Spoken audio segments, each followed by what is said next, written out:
You won't believe the wild rule my high school forced everyone to follow, and how it ended up creating the craziest story ever. Back in high school, my classmates and I were used to weird rules, but nothing compared to the one that still makes me laugh today.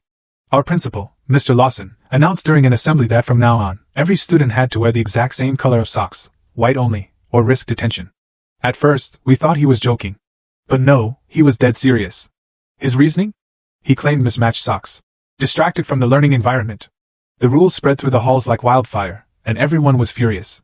Teachers were literally checking ankles before class. It felt less like school and more like prison. That's when my best friend, Emily, came up with an idea. If they wanted white socks, we'd give them white socks, just not the way they expected. The next week, half the school showed up in ridiculous, knee-high socks with cartoon characters printed all over them, but each student had carefully painted over them with whiteout, or wrapped them in toilet paper so they technically looked white at first glance.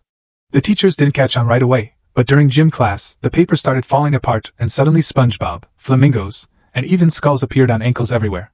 The gym erupted in laughter, and when Mr. Lawson stormed in, he looked like he might explode. But instead of punishing us all, he realized he couldn't possibly give detention to half the student body. The rule was quietly dropped the following week. Looking back, it was one of the few times the students actually won. That sock rebellion became legendary in our town, the kind of story alumni still laugh about at reunions. For me, it was the first time I realized rules aren't always about fairness, they're sometimes about control. And if you're bold enough to push back together, even the strictest system can crumble. Full story added in below.